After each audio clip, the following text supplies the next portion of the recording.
मंडळी, महाराष्ट्रातून दररोज 20 लाख लिटर दूध एका झटक्यात गायब झालंय। पण तुम्हाला प्रश्न पडला असेल की मग हे अचानक दूध गेलं कुठे? या महाराष्ट्रातल्या हजारो गाई म्हशींनी अचानक दूध देणं बंद केलंय की या महाराष्ट्रावर दुष्काळ पडलाय? उत्तर आहे नाही। हे 20 लाख लिटर दूध गायब झालंय तुकाराम मुंडे नावाच्या एका धडाकेबाज माणसामुळे, ज्याची किंमत आहे रोजचे तब्बल 8 कोटी रुपये, म्हणजे महिन्याला 240 कोटी रुपयांचा हा खेळ आपल्या सगळ्यांच्या जीवाशी सुरू होता। तुमच्या माझ्या दारात येणारं दूध लहान लेकरांना ताकद देणारं अमृत होतं की हळूहळू मारणारं स्लो पॉइझन, हा प्रश्न पडल्याशिवाय राहत नाही।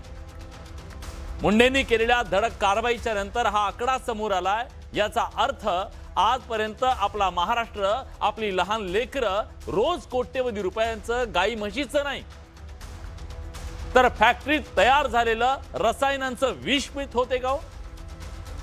पांढऱ्या दुधामागे चाललेला हा जो काळा धंदा होता, जो राज रोज सुरू होता।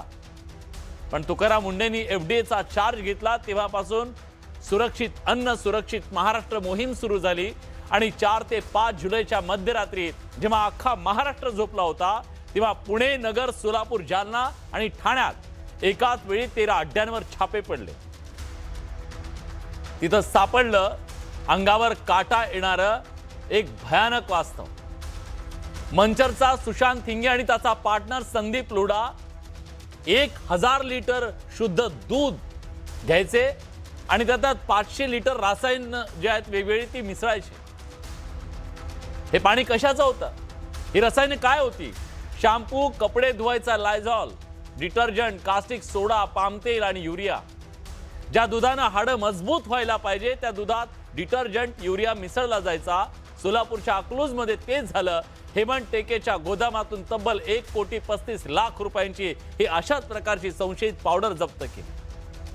ही पावडर दुधाची घनता वाढवायला वापरली जायची। या मोहिमेत आतापर्यंत 11,48,00,000 रुपयांचा मुद्देमाल जप्त करण्यात आलाय। एका गोदामात कोटीची पावडर सापडते तर विचार करा, आतापर्यंत या भेसळखोरांनी आपल्या पोराबाळांच्या पोटात किती हजार कोटींचं विष ढकललं असेल। खरंच काही वाटत नसेल या नराधमांना? पैशासाठी कुणाच्या जीवाशी खेळायला हे कसे तयार होत असते? आता ही कारवाई झाली आणि अचानक अख्ख्या महाराष्ट्रात चर्चा सुरू झाली।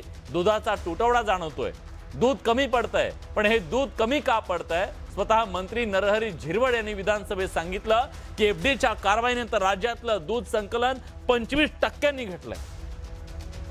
सर्वसामान्य माणसाला वाटेल की दुष्काळ पडलाय, पण हा निसर्गाचा दुष्काळ नाही, भेसळीचा दुष्काळ आहे। जे 25% दूध बाजारात शुद्ध म्हणून विकलं जात होतं ते गाई म्हशींच्या सडातून आलेलं नव्हतं, ते रासायनिक कारखान्यातून आलेलं विष होतं, जे आता मुंडेंच्या कारवाईनंतर बंद पडलंय।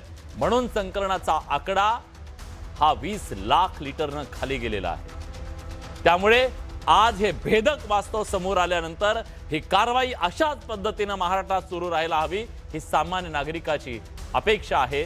आणि आशा करूया ही कारवाई अशीच पुढे राहील आणि त्याच्याबद्दलचे अपडेट आम्ही तुम्हाला देत राहू।